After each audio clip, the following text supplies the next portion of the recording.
Studies at the Institute of Sociology, and he will talk about the importance of recognizing difference, rethinking Central and East European environmentalism. The seminar will be recorded, but only for personal use of 2 people who were unable to take part in the seminar. I hope that you don't mind, since the recording will not be shared publicly. And also, since it looks like we might be quite many, I want to kindly ask you, if you have any questions, please ask them in the chat, and Petr Jehlička will answer them in the second part of the seminar within the discussion. Thank you very much, and the floor is yours. Thanks very much, Michaela, and good afternoon to everyone. And many thanks for joining me for today's talk.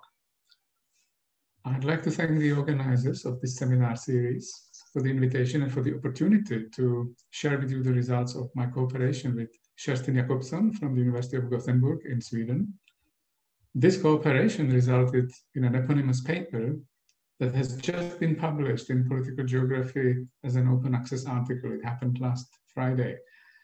And one more thing to say at the beginning, I thought I should explain the CESCAME stamp, the red stamp on the slide. CESCAME is a new research project, and the acronym stands for the Center for the Study of Social Change and the Material Environment. At the moment, it's only a provisional logo, what you see, as we are in the process of developing the project's website and logo. CESCAME is a 5-year project based in the Institute of Sociology, and it's led by Slavomíra Ferenčuhová with Petr Vašák, Terezia Lokšová, and myself as members of her team. The center will officially be launched on the 15th of June with an online talk by the Swiss geographer Martin Müller, to which you are cordially invited. So in a way, today's talk is a kind of prequel to this major event planned for June. I thought I should start with something fairly light. And this cartoon from the Estonian Daily Postimees captures really well what I want to talk about today. And that's how East European valuable and inspiring behaviors and practices, including those relevant to the environment, are read from the West. Let me read out the speech bubble. What are those East Europeans playing at over there? Are they so lazy that they can't even go to the food shop? The 2 guys on the right represent Western agro-food consultants that have been advising East European governments on how to modernize their societies and agriculture since 1990. And I think this attitude can easily be extended beyond the realm of policy to academia. Now, what's the goal of this talk?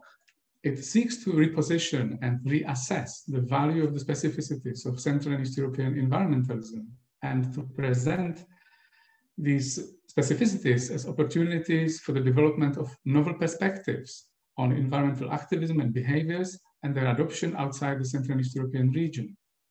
Why is this important? Why it matters?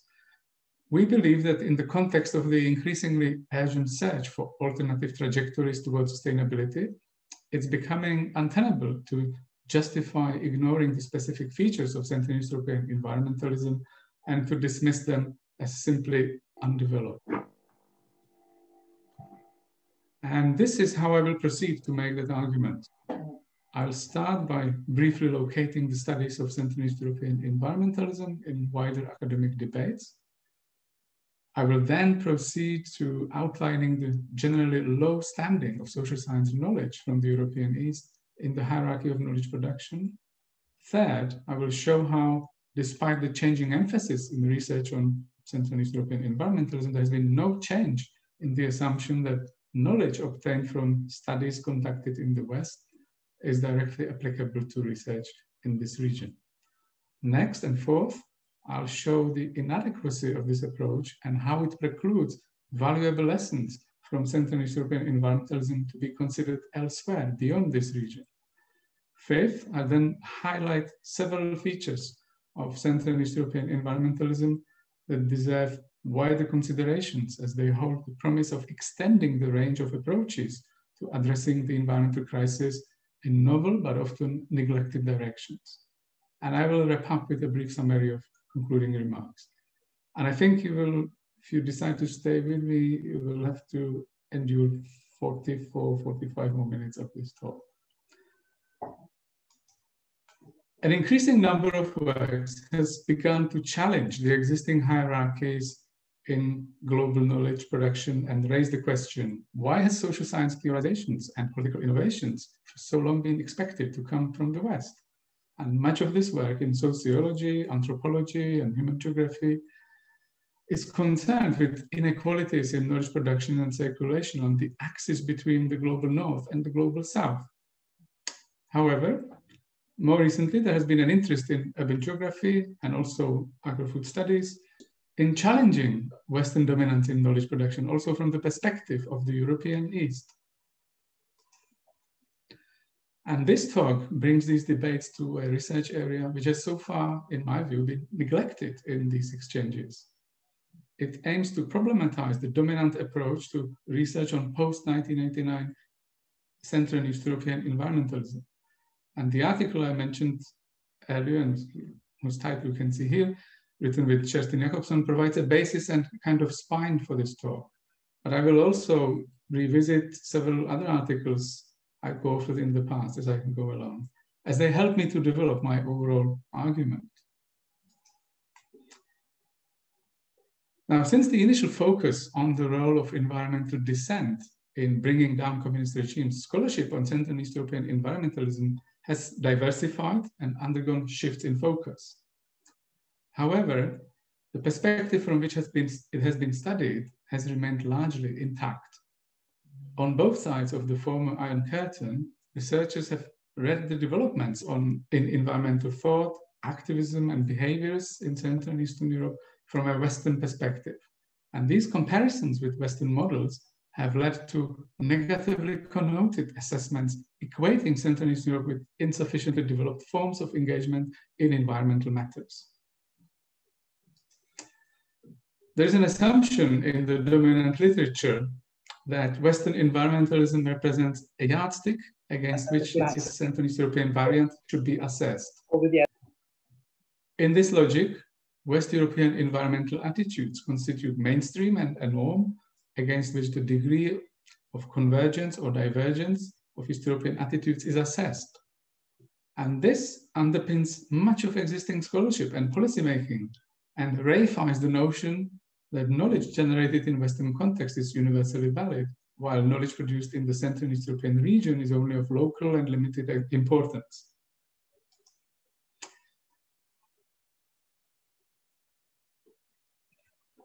Now, in keeping with that point, I'd like to address the issue of the hierarchies in global knowledge production. Inspired by the post-colonial critique, we echo the call about the need to particularize Western experience and valorize the knowledge generated outside the West. In these debates, it's the global South where alternative knowledge is supposed to be produced. However, while the global North and global South have become established categories for thinking about global difference, Martin Miller highlighted the need for the category of the global East. For him, rather than a geographical location, Eastness is a liminal condition of in-betweenness, not quite North, not quite South, as the East is too powerful to be a periphery, but too weak to be the center. I think this is the point when I need to issue a disclaimer to prevent possible misunderstandings. I want to make clear that we have no intention to set the West against the East. We don't deny the hugely influential Western scholarship has had for understanding the causes of and possible responses to current environmental crisis. And we don't wish to romanticize Central and Eastern Europe as a beacon of environmentalism either.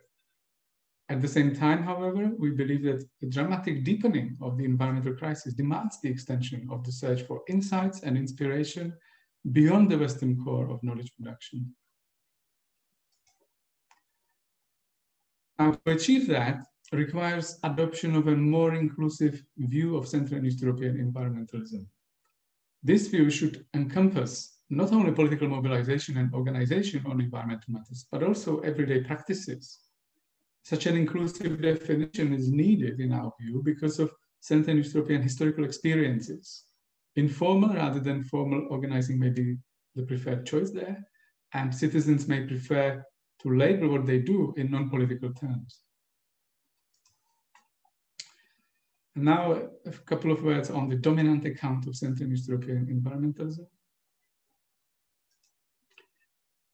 Following Kacper Szulecki and Julia Szulecka, scholarship on modern Central and East European environmentalism can be usefully divided into three types of literatures. A, sociological and historical accounts of pre-1989 environmental dissent. B, political science studies on civil society development in the 1990s and in the noughties, the first decade of the century. And C, post-2000 transnational studies on the process of Europeanization of Central and East European environmentalism related to the accession of these countries to the European Union. What's important for the argument of this talk is that in the literature since the mid-noughties, that means in the last 15 years or so, the focus on environmental civil society actors was combined with the promotion of ethical consumption as a preferred solution to environmental problems. And there was a tendency in all this literature to frame Central and East European environmentalism as lacking and being insufficiently developed. And we speculate that one of the reasons for that might be, or might have been, the prominent role of political science in these analyses. According to the British sociologist Michael Burawoy, political science is a discipline that is concerned with the state and the political order and normatively tends to privilege Western democracy. With the benefit of hindsight, we can see that analysis by Western observers of Central and East European environmentalism that were later followed by analysis of their counterparts from the region were implicitly or explicitly based on the modernization thesis and assessed Central and East European environmentalism on Western terms. And the underlying criterion was the degree to which Central and East European environmentalism conformed with or diverged from what they considered an ideal Western model. Now, this is what the British geographer and my former colleague Doreen Massey criticized as the tendency in modernization discourses to conceptualize contemporaneous differences as a temporal sequence. The multiplicities of the spatial have been rendered as merely stages in the temporal queue, she wrote in 2005. As a consequence, there is only one linear story of modernity in which the advanced societies, in this case West European, lead and others, in this case East European, follow. The implication is that the future is foretold. This understanding of modernity denies the possibility of multiple trajectories. The future is not open.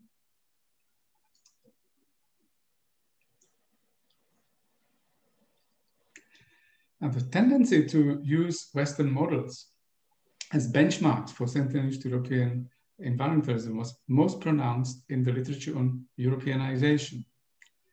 In the environmental field, it was concerned with compliance of environmental actors and processes in Central and East Europe with West European models.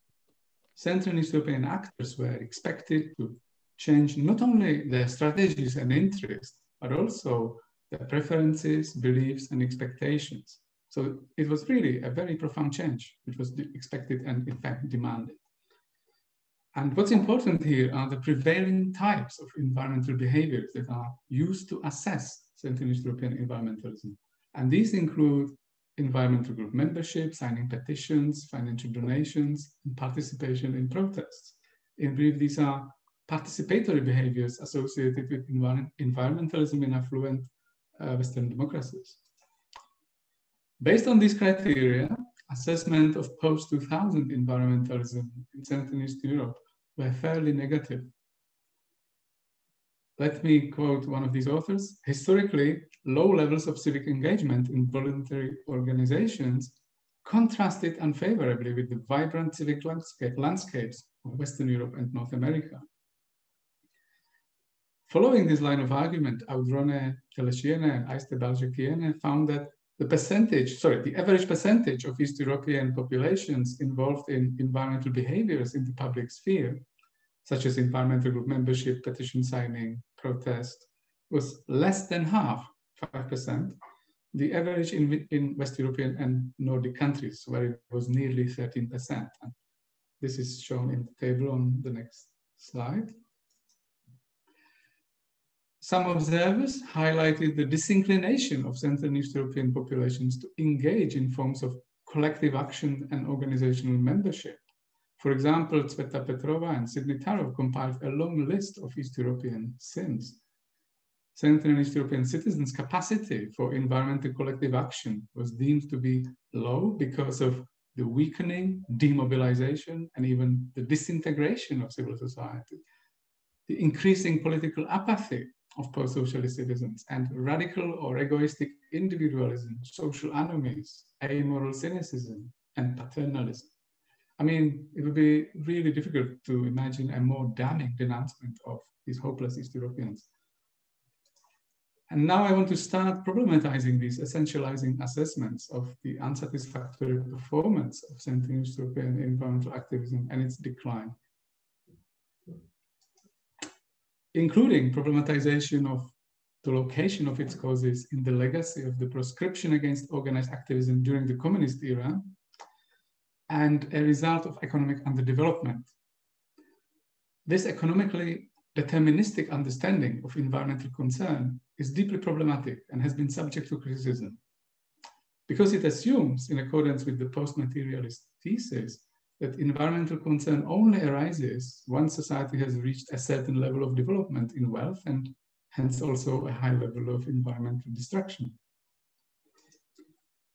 There are, outside the region of Eastern Europe, plenty of alternative forms of environmentalism that are deemed inspiring and important, and they include environmentalism of the poor, third world environmentalism in the global south, and the environmental justice movement among marginalized communities in the global north. However, when it came to Central and East European environmentalism, the dominant school of thought did not consider, at least not for a long time, the possibility of it being of a specific and potentially inspiring variety of environmentalism. And the region has been expected to conform to the type of development foregrounded by the West and associated with post-materialist environmentalism.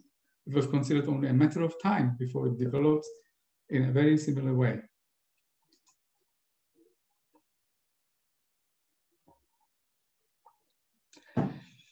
And now I want to use the case of the import of ethical consumption in Central and Eastern Europe as an example of the adoption of Western models to illustrate the risks associated with the ignorance of the context in which the important model or initiative innovation arrives, and the tendency to disregard the effects of this import on vernacular or domestic, if you like, environmental practices in Central and Eastern Europe, and their marginalization in favor of Western-style models.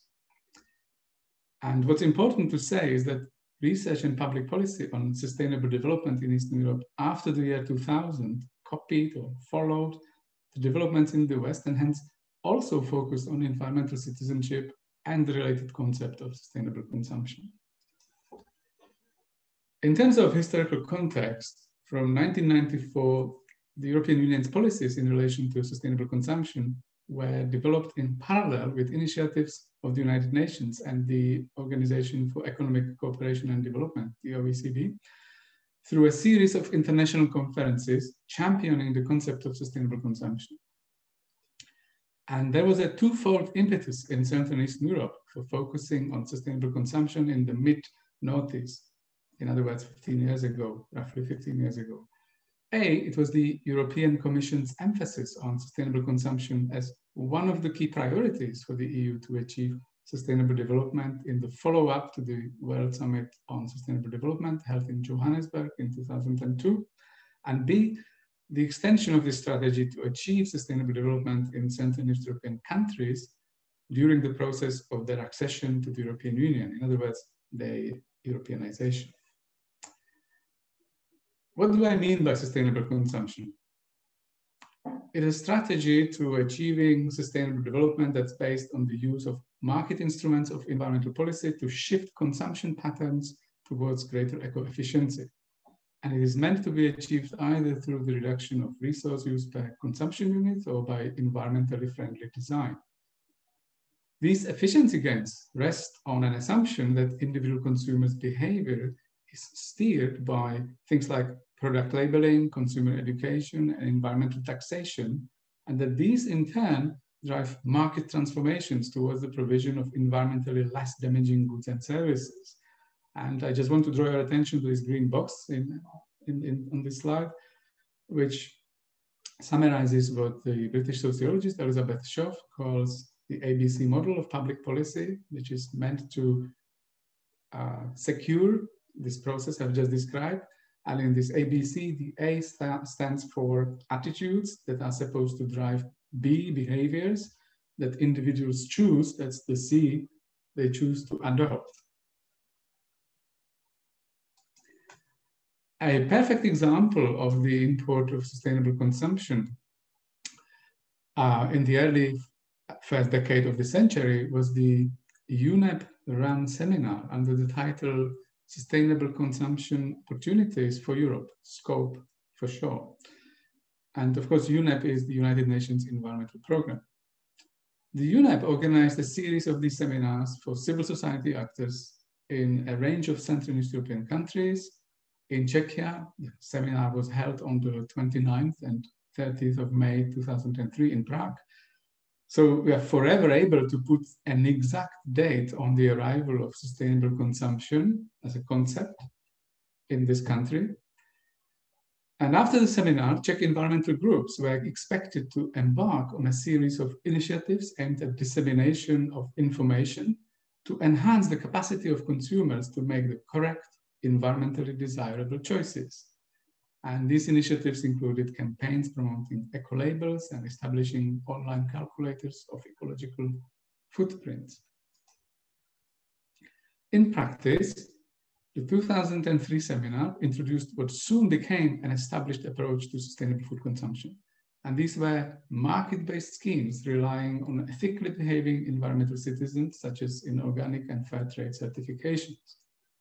In addition to media promotion and educational campaigns in support of sustainable consumption, many Czech environmental NGOs started selling organic and fair trade food from their offices and headquarters.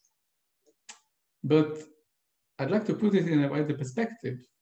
3 years after the SCOPE seminar, the annual expenditure on fair trade products was only 5 million Czech crowns in this country, and only a tiny fraction, much less than 1% of food sold in Czechia was organically certified. At the same time, this minuscule scale of ethically marketed certified food relying on citizens' environmentally responsible choices contrasted with the widespread and well-established non-market food practices that were compatible with the principle of sustainable development. And here's an example of what I mean. In Czechia, for example, 20% of all vegetables, fruit, and potatoes grown in the temperate zone, and also eggs consumed in this country by Czech households, were either directly produced by the households themselves or received as a gift from another household.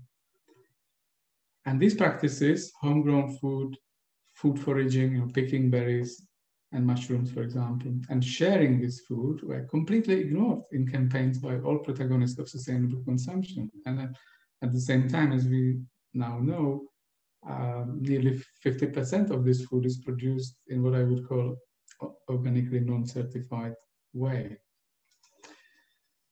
Now, Evelyn de Hoop and I explored the relationship of Czech NGO activists with homegrown food in our 2017 article published in Local Environment. And we found that these activists had a mixed and ambiguous attitude to homegrown food. While they enjoyed eating it, because they were all receiving it from relatives and parents living in the countryside, they found it difficult to campaign on it. In their private life, they were perfectly okay with it, while in their professional life, they did not see how this would provide an opportunity to promote this as an innovation. It was also impossible to find funding for such a campaign. We also looked at the coverage of food alternatives, what was presented or framed as food alternatives in Sedmá generace, which is a magazine of the Czech branch of Friends of the Earth called Hnutí Duha. And we discovered that what constitutes food alternatives really changed. Up until 2003, articles on traditional smallholding and gardening prevailed. in terms of what this magazine portrayed as alternative food. But after 2004, which was a year after the SCOPE seminar held in Prague, imported food alternatives like fair trade and organic food began to dominate the coverage in the magazine. What is the lesson of this case study? We would argue that the importation of sustainable consumption governance into Central and Eastern Europe had an ambiguous effect. On the one hand, it was a source of policy innovation and an extension of opportunities for sustainable food consumption in the region. On the other hand, and more broadly beyond food consumption, sustainable consumption in general. On the other hand, it also resulted in the establishment of a dominant discourse on sustainable consumption, which championed a marginal form of sustainable consumption. And it disregarded the well-established everyday food practices, which produced large volumes of food and in which a sizable segment of the population, about 40% in other countries is more than that, participated, as I will show in a minute. And we believe that the inclusion of these overlooked forms of environmentalism are important for scholarship on sustainable futures. And I'll return to this point briefly in the conclusion. Now I want to talk about an alternative account of Central and Eastern European environmentalism, what we propose, how we should look at it. Now let me start this part of the talk with a wider point. After 1990, the emphasis on building civil society was part of the reform ideology and was one reason for the privatization of new post-1989 civil society organizations over associations and practices inherited from socialist times. And a similar logic operated in the environmental sphere, where long-standing environmental organizations and activities that originated in the socialist period were neglected by researchers. We would argue that if we want to learn something new from Central and Eastern Europe, rather than reading Central and Eastern European environmentalism from a Western perspective and lamenting the absence of underdevelopment of postmaterialism in the region as the basis of environmentalism, we should start looking at domestic developments while being aware of the long-term interactions with the West that occurred during and before the preceding socialist period. We should take seriously, I think, Sick and Anderson's point about, this is specifically about Green parties, but I think it has wider relevance. When they said that we may be trying too hard when researching Central and East European Green parties to find evidence of postmaterialism for the sheer reason that this was behind the advent of West European Green parties. In other words, they are inviting us to think about this differently, not to follow the established model. And if we want to do this, I think there are 2 points we should bear in mind. First, Zsuzsa Gille drew attention to the tensions between the Central and East European tradition of anti-politics and the imported model of participatory politics. According to this thesis, Central and East European environmentalism has been strongly influenced by the pre-1989 value placed on authenticity, personal ethics, skepticism, and the stigmatization of social visions that are imposed on society from above. And the socialist times experience of being in a constant state of mobilization imposed from above made large sections of society wary of activist campaigning. Externally promoted forms of Western political participation were ignorant of these domestic traditions of anti-politics. And I think this partly explains the reluctance to embrace participation, political activism, and identity politics in post-1989 Central and Eastern Europe. Now, the second point is that there might be some deeper but unobvious structural reasons for the difference of environmentalism in Central and Eastern Europe. The presence or absence of postmaterialism could be a manifestation of these structural differences. In the 1999 article published of all journals in Czech Sociological Review, I speculated on the importance of the different class system and much more promisingly, I think, of different educational structures and experiences of Central and East European populations compared to the West. So here you will probably spot the caveat here, because while I'm very proud of this ancient article, I have to confess that it was to a large extent written from the perspective I'm slightly critical of today. And now I will share with you a couple of slides with information that's equivalent to what I would call sociological archaeology. In the early 1990s, I wanted to understand why environmental concern and mobilization, so strong in Central East Europe before and during the 1989 changes, evaporated so quickly after 1989. And to that end, I compared British and Czech Greens and environmental group members by asking Czechs the same questions other researchers asked previously in the United Kingdom. And it turned out that British and Czech Greens were two completely different groups of people. They had nothing in common. Members of environmental groups were much more similar. They were both, in both cases, highly educated. They had similar jobs in the public sector and so on. But even there were two major differences, and that was the educational background and, of course, political orientation. British environmentalist educational background was in the social sciences, arts, and humanities, which is associated with an emphasis on democratic participation, social justice, and the interconnectedness of environmental and social issues, according to some academic accounts. And in contrast, Czech environmentalist educational profile was, as you guess, dominated by science and technology. And of course, politically, they were much more right-wing than the Brits. Now, I want to apologize for this self-promotion, but this article co-authored with Joe Smith some time ago seeks to bring to the fore the blend of science and romantic undercurrents in modern Czech environmentalism. And I think we would find similar things in Poland, for example, in the second half of the 20th century. Let me read out the title: Out of the Woods and into the Lab, Exploring the Strange Marriage of American Woodcraft and Soviet Ecology in Czech Environmentalism. This article shows how the history of modern Czech environmentalism goes back to 1957, when Otakar Lejský founded CEE, the first organization in Czechoslovakia. It's an organization that was fairly independent of the regime, received no funding from it, and managed to survive over 20 years until 1979, despite the regime's hostility towards it. And that what's really forgotten now is that it had about 10,000 children and teenagers as its members. And this slide is meant to show that the ranking of environmental problems in terms of their importance, according to Czech Greens, was a reverse of the ranking of these problems by the British Greens. For Czechs, local environmental problems were deemed to be the most pressing. For the British, it was global environmental problems. And here, the least important issues for Czechs were the most important ones for the British. So we could argue that Czechs were more concerned with everyday problems that were that more immediately affect their life. Problems that are more local, less abstract, and also more directly related to human health, like food and drinking water quality and protection of the countryside. And I would speculate that these attitudes have in some form, to some extent, persisted today.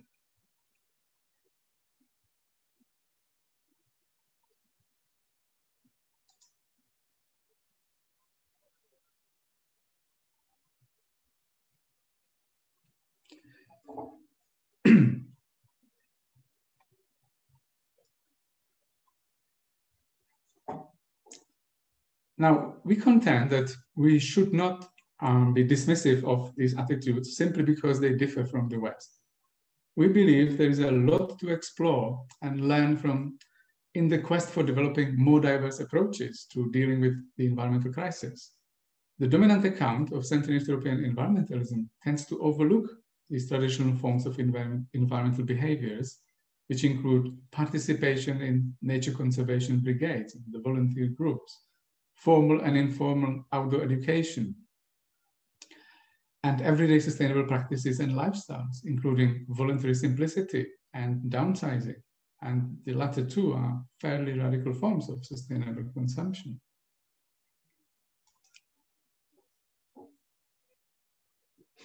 Now, let me repeat, we don't want to deny that there are differences in the level of civic environmental mobilization between Western and Central Eastern Europe. Instead, we would say that a lower level of environmental civic engagement may be one feature of this difference.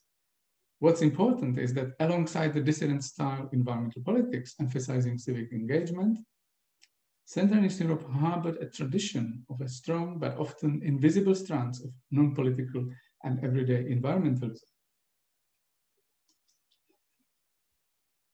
Let me give you an example of this.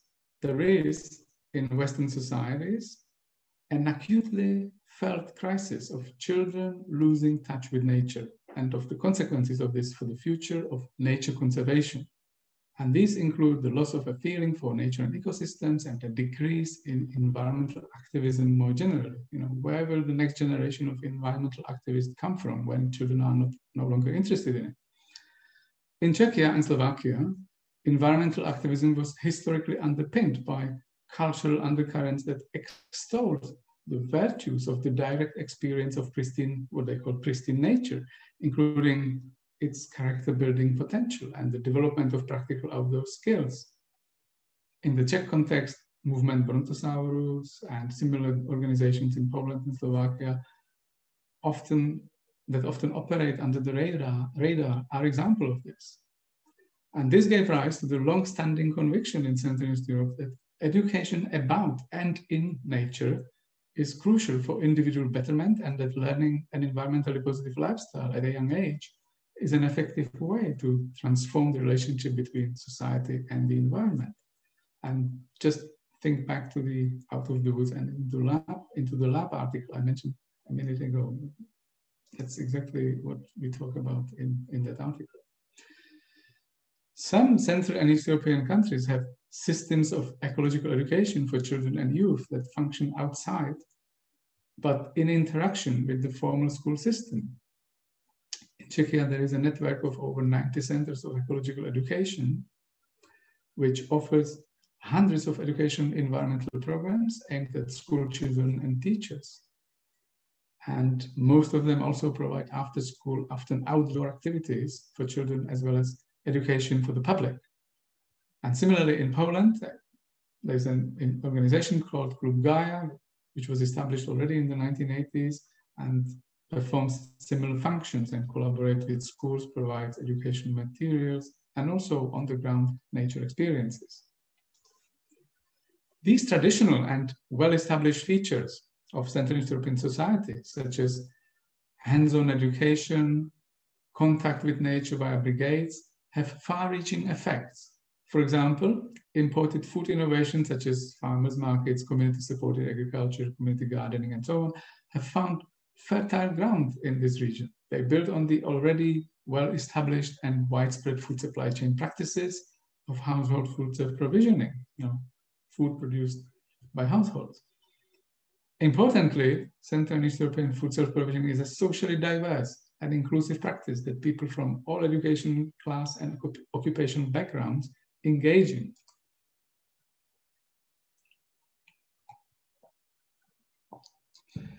And here I want to show the differences in the prevalence of household food production in Europe. The chart on the left shows the percentage of the population in West European, South European, and East European countries engaged in home food production. So we can see a considerable difference between the 10% on average of West European populations engaged in these practices and the 40% average in Eastern Europe. Another really important feature of Central East European societies is that they produce much less waste than West European societies. The chart on the left shows that East European societies generate considerably less municipal waste per capita than the EU average. And the chart on the right indicates that as far as total food waste per capita is concerned, food from the whole food chain, Central East European societies again are well below the EU average of 173 kilograms of food waste per person per year. You can see this is a small fraction of that average in the countries in Eastern Europe, which is the bottom of the chart. An ongoing research project at Mendel University in Brno about food waste generated by households shows that Czech households produce 41% of food waste compared to the EU average. And if I'm to put a figure on it, it's 37.5 kilograms per year compared to 92 kilograms per person per year. These are very reliable findings based on the sample of 900 urban and hence fairly affluent urban households. So clearly in the Central and East European region, there are many important lessons on everyday sustainability that other European societies and also researchers might find inspiring and useful. And I think what we also need to bear in mind when we discuss these things is the value action gap. As many investigations discovered, people holding environmental values do not necessarily cause less environmental harm. And I use here just one example of that in terms of a paper by Jan Vávra and Miroslav Lapka, which shows how carbon footprint of people holding views sensitive to risks of climate change is not different to the footprint of people who don't care about climate change. You know, there's no difference. And I think we would find a lot of articles which would kind of make this point even more in a more general way. And now let me go to the conclusion and make a couple of concluding remarks. Now, for a long time, the idea that Central and Eastern Europe would be a source of critique and theory seemed untenable and even unthinkable. Inspired by post-colonial approaches to and by the recognition in academia of the importance of non-Western environmentalisms, we have argued that there is a strong case to challenge the dominant account of Central and East European environmentalism and to promote an alternative account that acknowledges its potential. In this talk, I've argued for the need to diversify the responses to the deepening environmental crisis and adopt the geographical perspective of multiple trajectories towards modernity. Need to interrogate existing hierarchies of the global knowledge production on environmentalism. Need to propose an alternative reading of Central and East European environmentalism, not just as an undeveloped, inadequate variant of Western model of environmentalism, but something similar to what Schlossberg and Coles call new environmentalism of everyday life, as a move from the notion of post-materialist politics into a sustainable materialist focus on collective practices and institutions of provision of the basic needs of everyday life in terms of flows of power and materials through the body and community. So we can think of Central and East European environmentalism as a distinct variant that offers novel insights that should be included in international circuits of knowledge production and communication. Central and East Europe can be viewed as a home to a variety of informal and formal outdoor and nature-based educational initiatives aimed at promoting everyday pro-environmental behaviors. An example of these locally embedded, everyday, low-impact, practice-based forms of Central and East European environmentalism are, as I mentioned, low rates of food waste, large volumes of homegrown and non-certified organic food, nature conservation brigades, informal education. These are all driven by a desire for authenticity, ethical living, and personal integrity, rather than politicization and goal-oriented teleological motivations. And if we look at Central and East European environmentalism in the way proposed in this talk, it invites us to think about sustainability in novel ways, to go beyond intentionality of sustainable behavior, to include sustainability by outcome rather than intention, to extend the notion of sustainability beyond those based on constraints and limitations, and therefore to include sustainable behaviors that are associated with enjoyment, pleasure, and exuberance.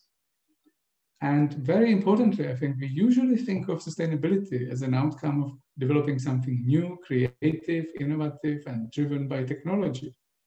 And I would argue that we should start considering the implications of possible losses of already existing everyday forms of sustainability. And just to give you an example, what would be the outcomes if millions of East Europeans cease to grow and share homegrown food? You can probably easily guess it would be greater marketization, longer food supply chains, with all the attendant environmental impacts. So for environmental NGOs in this region and elsewhere, I think it would be really important to start thinking about possibilities, how to develop campaigns aimed at preventing these losses. And that was really the final point I wanted to make, and I'd like to thank you for your attention.